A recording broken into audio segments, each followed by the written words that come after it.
Hi, I'm Elvie from Meadowlark Log Homes, and this is Lisa Wade. She and her husband Oscar were the ones who built, or had Meadowlark build them a couple log cabins, a Montana cabin, and now a third one here, a new one. Let me step out of the road here because Jeff is bringing our skid steer. We're taking that machine home because the job is done. So Jeff is going to load that machine on our trailer and take it home. So we're going to have Lisa talk to us about the cabins and about the new cabin. So we're gonna walk in there to the. Do you want to see the older cabin, the first cabins? First, we'll go in there, right? Yeah, let's go in the original cabins. Okay. And these are all 18 by 24s, and they're on our website, the Montana cabin. In fact, these two are already on video, but let's get a finished view of this cabin. They're both the same, so we're just going to do one. And so we'll go inside here and check it out. Elvie, people really like the front porch because, you know, people are just trying to escape their lives in the corporate world or whatever and have just a moment of, I think, authenticity. And they love these porches. You've got the little overhang here so they're protected. Whenever we have guests staying here, we always find them out here drinking their coffee in the morning. And they just really enjoy this space out here, this porch. So talk to our viewers of what the purpose is of these cabins, what you built them for. Well, so we've got our cattle ranch here, and we just recognized a desire by people that are just, you know, stuck in a city and they're busy and they got to get in traffic all day, every day. And I think they just need an escape. So we just kind of recognize this need for people to escape a standard hotel room, you know, and the carton of eggs you get in the hotel room in the morning. And we thought that they might really enjoy being out here on a ranch in Montana. And rather than just any kind of a cabin or house or room, we really wanted a log cabin. And we especially wanted them by you guys because you're just such craftspeople doing these beautiful work. Like, look at these beautiful logs. We love the ceiling. The guests love the ceiling. We put in these track lights here that shine up on the ceiling because it helps, like, especially at night, it's beautiful because you come in and you can see these beautiful wood ceilings in here, and it just really gives a nice feel. And we had a little kitchenette here in the design, and we have this cooktop. This is an induction cooktop, and we wanted this to be safe for people because they don't get hot. So when you're using them or right after, if a kid or a person puts their hand on there, they don't get burned. And it just fits nice and flush down here. We didn't do ovens because people are cooking or baking while they're on vacation too much. I've never heard of such a thing. That is the first time I have heard of an induction flat top. So how does it work to heat there's no actual heat there? No, so it's electric. And my understanding is there's like a magnet in here, and the magnet spins around, and it must be generating some kind of electromagnetic force that then causes the heat. Because you put a pan on there with water, and it like instantly starts to boil. So we kind of want one for our house now. We don't have this in our house. We just have a regular electric stove, but it's just really fast and really safe. I saw them the first time on HGTV because we watched that. So of course they were doing some kitchen remodels and went for the induction cooktop. So well, that's really neat. I'm glad to know that. Glad for our viewers to see that too. That's a great idea for us and for many people watching who build our homes. So that would be a good option. Do you mind turning that light on above the sink there? That's a really cool, old-fashioned. Yeah, when we were talking about the. What about this light up here? Oh, yeah, it's right here. Sorry. Okay. Oh, there you go. That's an old-fashioned looking light. Yeah, we just tried really hard to get everything, you know, as authentic looking as possible. Given, you know, I'm sure that people just need a little escape from all the, you know, running around that they do in their usual life, and it just adds to the feel. So it would be kind of criminal, I think, to have a beautiful log cabin and not have great lighting because exactly these beautiful logs. Nice fan there. Yeah. So show us the I'll just open the curtain. bathroom. The windows are pretty good too because they let in quite a bit of light, and you know that just makes it look nice. And there's plenty of space in here. So this is a queen size bed. So we fit in here no problem. There's a rocking chair, a love seat, like a tall chest dresser, table and chairs. and a queen size bed, and 2 nightstands fit just right on either side of the bed. We have that window back there above the bed. So it's kind of just a perfect size, and everything fits, and it's not crammed in here. It's quite nice and roomy, and our guests have been giving us 5-star reviews all the way around. That's really great. One of the reviews that I get a lot on our YouTube channel of this cabin, these cabins, we've got several videos, I think during construction, and I believe maybe a finished one. And you get some people that are always criticizing. Most people are always giving good reviews, and then there's those who try to find fault with everything. But one of the things has been, why is there no bedroom? Why is it all in one room? I could answer that. I got my thoughts on it, but could you tell our viewers, this is obviously just an 18'x24 cabin. It's not huge, but why that the room is in, the bedroom is just in one main room here. Yeah, sure. So, and we in fact made that conscious decision because we understood, like, this is drywalled in the bathroom, but if you wanted to, you could put an interior wall here in the bedroom. Exactly. The reason we didn't do it is because when you walk in that front door, your eye wants to look down these beautiful log purlins, and you see all this log wall behind you, you see the window, and so I just didn't want to break up that line that you see the second you walk in the door, because I think it's the experience, it's the feel. That's why you build a log cabin. They're going to last for hundreds of years, I'm sure. So we didn't want to interrupt that line that you see when you walk in the door, and we thought it would impact or detract from the beauty of the log home, but you could. Exactly, and one other point with that is the fact that it's just going to be 2 people or a couple. Right. It's not like there's multiple rooms. It's a 1-room cabin. Yes. So you don't need you don't have to have the separate bedroom. Yep. So can you show us the bathroom? Yeah. And then one thing we did, we thought was a good idea is just, we have a pocket door here. And it's nice to have the pocket door because then the door swinging open is not, taking up any space.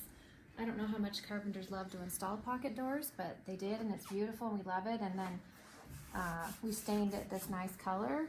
And then the bathroom is plenty big. I mean, it's a 5-foot tub shower combo, and plenty big, and shower tub, whatever you want, full size fits in there. And as you can see, the toilet, the bathroom vanity, we have a little space for a little cabinet that we can put extra things on if we need to or people need to. And we decided to put both a vent and a window in here. I think you could probably choose one or the other, but I like the window for the light and everything. And It's frosted. yeah, it's frosted for privacy, and it's actually quite a large bathroom, I think. It's got a good little cathedral ceiling with a beam going through the bathroom. Yeah. Which is pretty cool, right above the shower tub. Yeah. And there's a screen for viewing from this the couch, the love seat. Yeah, and what's good, if people do something like this, you can get these on these arms, because that way if you're sitting, if you're in bed and you want to watch TV, you can do that. But if you're Cool. on that love seat, and my husband, Oscar, he's really detail oriented, and he's put these little pads on the back of his TV, so, if it doesn't bang up the wall or whatever. So yeah, Oscar and I just really wanted to do something like this and provide an authentic Montana experience for guests, and yeah, they love it, and I can't think of a better way than with a log cabin.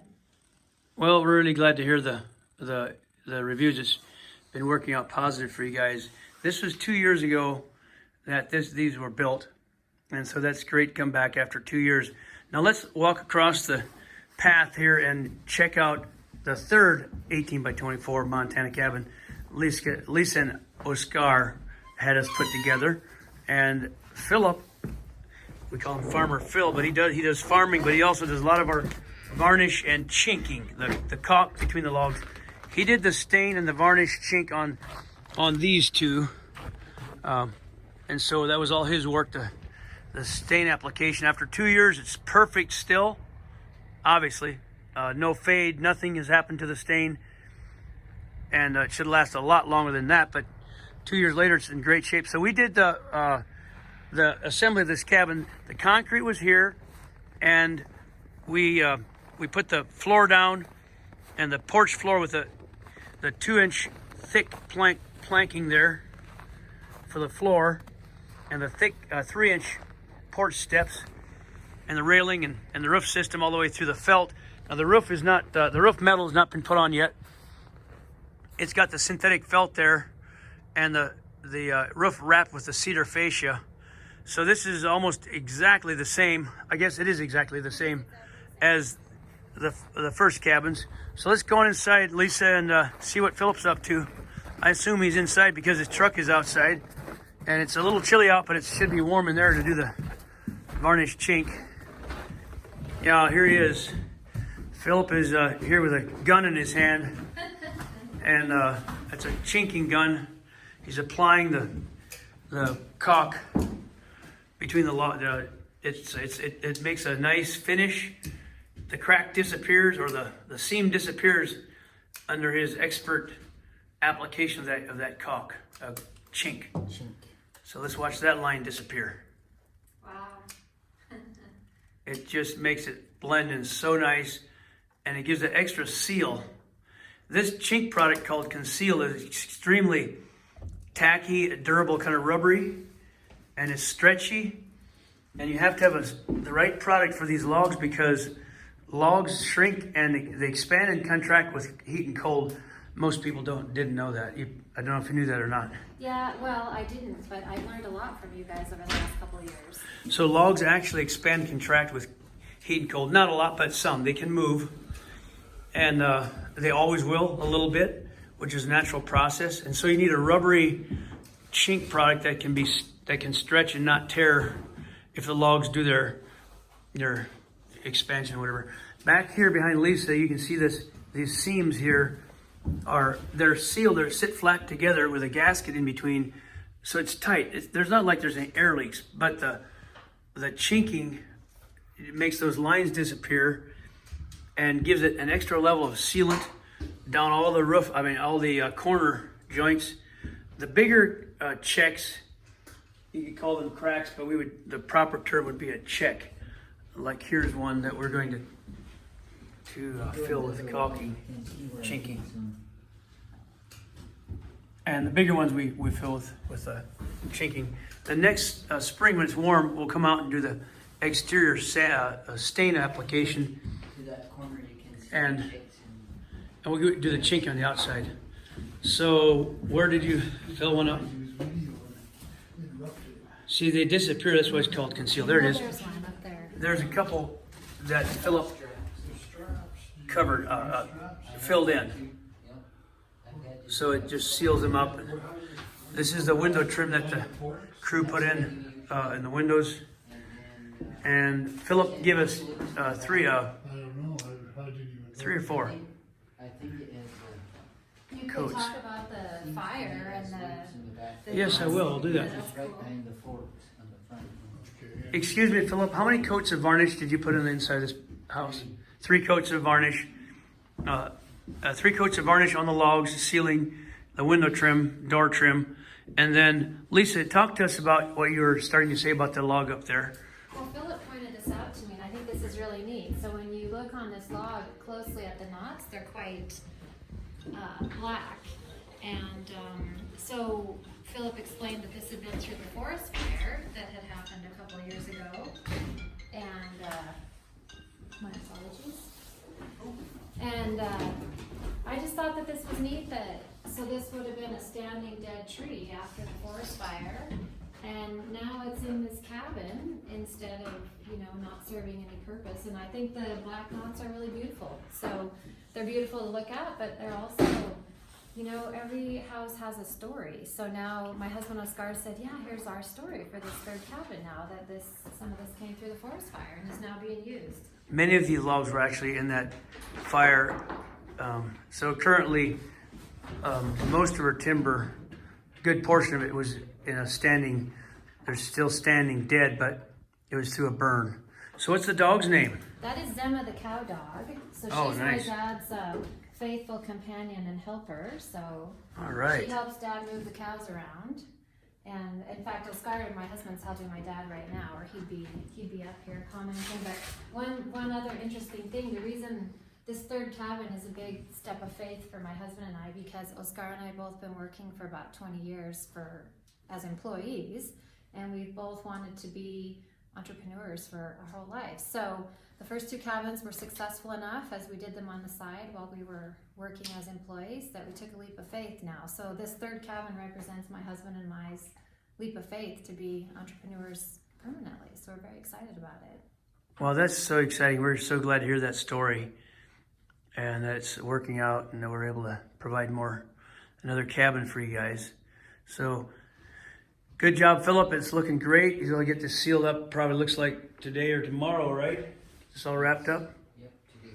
Maybe we'll walk outside and get just a view on the outside of the cabin yet. We haven't done that yet. Without the stain on it, obviously. Walk around. The switches are not installed in the switch box yet, or the plates.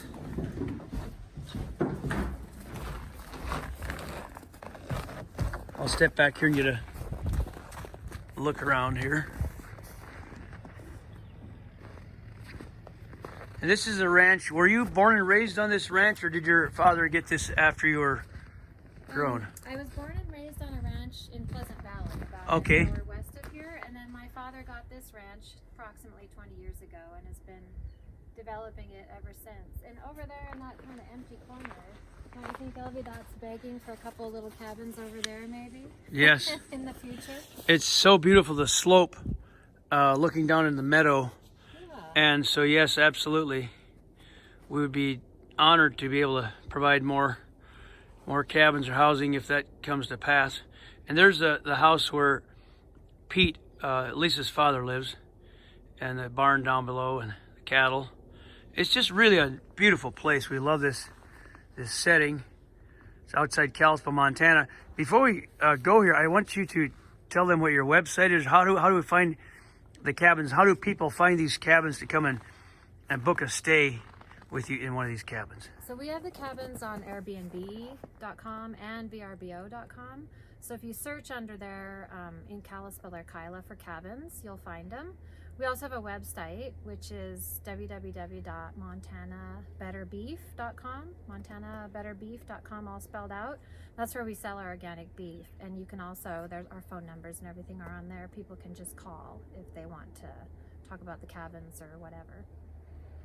montanabetterbeef.com, and check out Kalispell or Kyla, Montana on Airbnb or VRBO to find these cabins. So I'm going to do a little walk around and pick up some beef while you're here, right, Lisa? That's right. Actually, our guests have been, some of our guests buy a couple steaks from us, and then in the summer, obviously not right now, they'll cook them on the charcoal grills out there in the front. Nice. Yeah. I didn't notice the grills. Do you have those installed? We've got the covers on them, so we've Right just there. used the Okay, little right there. ones Sure with the enough. covers, and so we'll install one for this third cabin in the spring.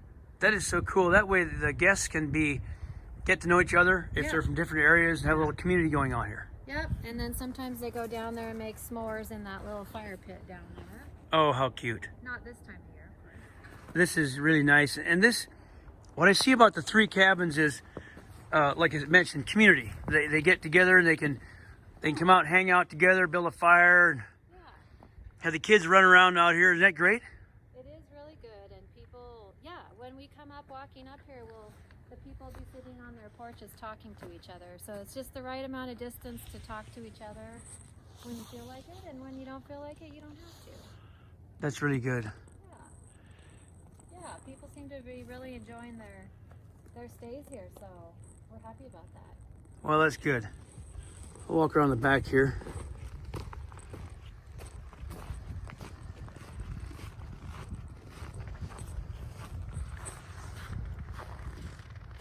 It looks like Jeff has got that skid steer loaded, and we're going to another job site to start another house.